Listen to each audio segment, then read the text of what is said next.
Assalamualaikum warahmatullahi wabarakatuh.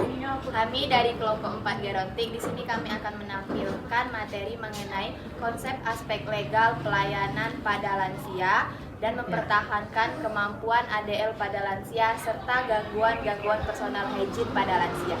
Selamat menyaksikan. Etika keperawatan merupakan bentuk ekspresi bagaimana perawat seharusnya mengatur diri sendiri, dan etika keperawatan diatur dalam Kode Etik Keperawatan. Aspek legal etik keperawatan adalah aspek aturan keperawatan dalam memberikan asuhan keperawatan sesuai lingkup wewenang dan tanggung jawabnya pada berbagai layanan kesehatan atau tantangan kesehatan. Nah, termasuk hak dan kewajibannya yang diatur dalam Undang-Undang Keperawatan.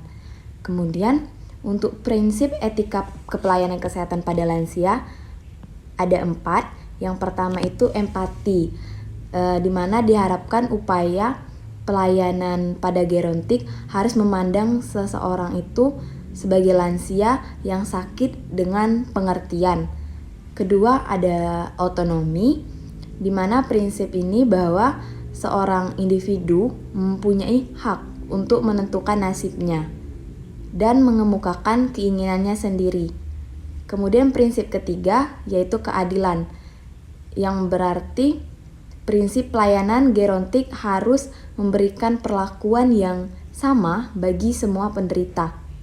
Kemudian prinsip keempat, kesungguhan hati, yaitu suatu prinsip untuk selalu memenuhi semua janji yang diberikan pada seorang penderita. Kemudian mempertahankan kemampuan ADL pada lansia. ADL adalah kegiatan melakukan pekerjaan rutin sehari-hari. ADL ini merupakan aktivitas pokok bagi perawatan diri. ADL meliputi antara lain ke toilet, makan, berpakaian atau berdandan, kemudian mandi, dan berpindah tempat. ADL adalah aktivitas perawatan diri yang harus pasien lakukan setiap hari untuk memenuhi kebutuhan dan tuntunan hidup sehari-hari. ADL adalah keterampilan dasar dan tugas okupasional yang harus dimiliki seseorang untuk merawat dirinya secara mandiri, yang dikerjakan seseorang itu sehari-harinya dengan tujuan untuk memenuhi berhubungan dengan perannya sebagai pribadi dalam keluarga maupun masyarakat. Selanjutnya yaitu langkah-langkah mempertahankan ADL pada lansia. Dengan cara yang pertama yaitu latihan kepala dan leher dengan cara lihat ke atap, kemudian menunduk sampai dagu ke dada. Yang kedua, putar kepala dengan melihat bahu sebelah kanan lalu sebelah kiri. Yang ketiga yaitu miringkan kepala ke bahu kanan dan ke bahu kiri. Latihan yang kedua yaitu latihan bahu dan lengan dengan cara yang pertama angkat bahu ke atas, kemudian turunkan perlahan. Yang kedua yaitu tepukan kedua telapak tangan dan renggangkan lengan ke depan lurus dengan bahu. Yang ketiga yaitu satu tangan menyentuh bagian belakang dari leher, kemudian raih punggung sejauh mungkin yang dapat dicapai. Yang keempat yaitu letakkan tangan di punggung, kemudian coba meraih ke atas sedapatnya. Latihan yang ketiga yaitu latihan tangan dengan cara yang pertama letakkan telapak tangan di atas meja, kemudian lebarkan jari-jari dan tekan ke meja. Yang kedua yaitu balikkan telapak tangan, tariklah ibu jari melintasi permukaan telapak tangan untuk menyentuh jari kelingking. Yang ketiga yaitu kepalkan tangan sekuatnya, kemudian renggangkan jari-jari selurus mungkin. Latihan yang keempat yaitu latihan punggung dengan cara yang pertama dengan tangan disampingkan lalu bengkokkan badan ke satu sisi, kemudian ke sisi yang lain. Yang kedua yaitu letakkan tangan di pinggang dan tekan kedua kaki, putar tubuh dengan melihat bahu ke kanan dan ke kiri. Yang ketiga yaitu tepukkan kedua tangan di belakang dan renggangkan kedua bahu ke belakang. Baiklah, selanjutnya di sini saya akan melanjutkan pemateri dari rekan saya Anggi Syafitri. Langkah-langkahnya tersebut adalah latihan lutut. Latihan ini dapat dilakukan dengan cara berdiri tegak dan memegang sandaran kursi atau dengan posisi tiduran. Selanjutnya, lipat satu lutut sampai pada dada di mana kaki yang lain tetap lurus dan tahan beberapa waktu. Lalu, duduklah dengan kedua kaki lurus ke depan. Tekankan kedua lutut pada tempat tidur hingga bagian belakang lutut menyentuh tempat tidur. Lalu pertahankan kaki lurus tanpa membengkokkan lutut, kemudian tarik telapak kaki ke arah kita dan renggangkan kembali. Selanjutnya, pertahankan lutut tetap lurus, lalu putar telapak kaki ke dalam sehingga permukaannya saling bertemu, kemudian kembali lagi. Selanjutnya, berdiri dengan kaki lurus dan berpegangan pada bagian belakang kursi, lalu angkat tumit tinggi-tinggi, kemudian putarkan. Selanjutnya dengan latihan pernafasan, duduklah di kursi dengan punggung bersandar dan bahu rileks. Letakkan kedua telapak tangan pada tulang rusuk, lalu tarik nafas sedalam-dalamnya, maka terasa dada mengambang, lalu keluarkan nafas perlahan-lahan secepatnya, dan tangan akan menutup kembali. Selanjutnya, latihan muka. Yang pertama, kerutkan muka sedapatnya, kemudian tarik alis ke atas, lalu tutup mata kuat-kuat, kemudian buka lebar-lebar. Selanjutnya, kembangkan pipi keluar sebisanya, kemudian isap ke dalam.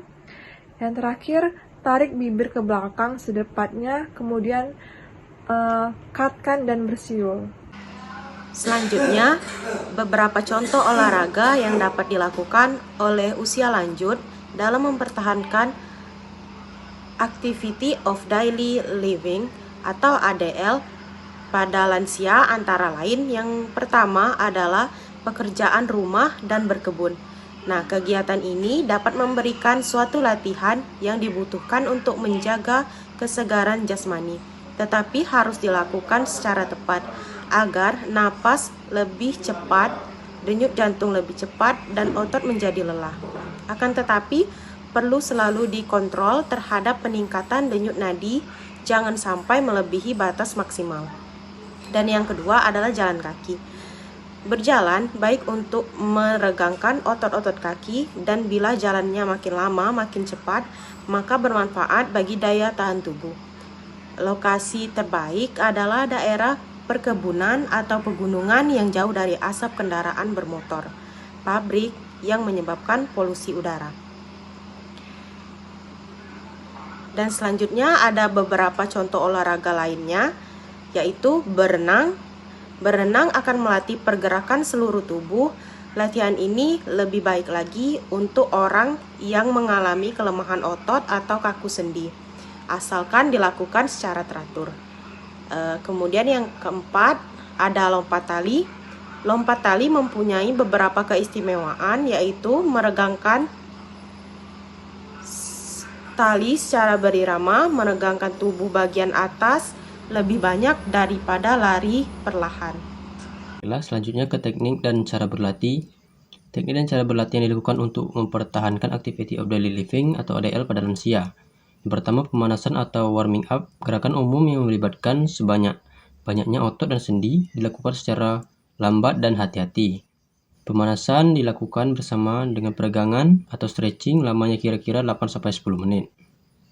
Yang kedua, latihan inti untuk mengurangi cedera dan tubuh agar dapat turut serta dalam proses latihan inti bergantung pada komponen atau faktor yang dilatih. Gerakan senam dilakukan herumitan dan dapat diiringi oleh musik yang disesuaikan dengan gerakannya. Untuk lansia biasanya dilatih yang pertama daya tahan atau endurance, yang kedua kardiopulmonal dengan latihan-latihan yang bersifat aerobik, yang ketiga fleksibilitas dengan peregangan, yang keempat kekuatan otot dengan latihan beban, yang kelima komposisi tubuh dapat diatur dengan pengaturan pola makan latihan aerobik kombinasi dengan latihan beban kekuatan. Yang ketiga pendinginan atau cooling down. Dilakukan secara aktif, artinya sehabis latihan ini perlu dilakukan gerakan umum yang ringan sampai suhu tubuh kembali normal yang ditandai dengan pulihnya denyut nadi dan terhentinya keringat.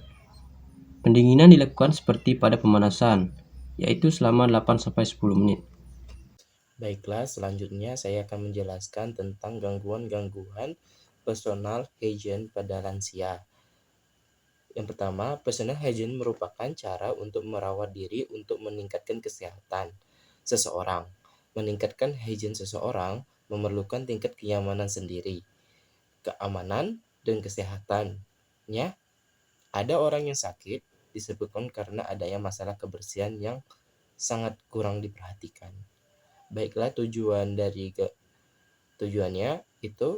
personal hygiene adalah untuk meningkatkan derajat kesehatan, memelihara kebersihan diri, dan mencegah berbagai penyakit, menciptakan keindahan, dan meningkatkan rasa kepercayaan diri, menurut Termitayo 2016. Selanjutnya, ada gangguan-gangguan personal hygiene pada lansia, yaitu macam-macam personal hygiene. Yang pertama, yaitu perawatan kulit.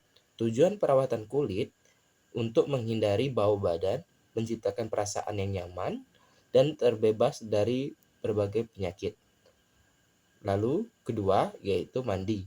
Tujuan untuk menghilangkan bau, menghilangkan kotoran yang menempel, melancarkan peredaran darah, dan memberi kesegaran dalam tubuh. Yang ketiga, yaitu perawatan mulut dan gigi, seperti gosok gigi dan lain-lainnya. Yang keempat, kebersihan tangan, kaki, dan kuku, seperti mencuci tangan, potong kuku, dan lain-lainnya. Dan selanjutnya, cuci tangan dan kebersihan pakaian. Baiklah, sekarang saya akan menyampaikan materi yaitu gangguan-gangguan personal hygiene pada lansia dan faktor yang mempengaruhi personal hygiene. Yang pertama itu ada citra tubuh atau yang sering kita bilang body image, yang dimana pengertiannya itu cara pandang seseorang terhadap bentuk tubuhnya. Dan yang kedua itu ada praktik sosial, yang praktik sosial hygiene pada lansia dapat berubah dikarenakan situasi kehidupan.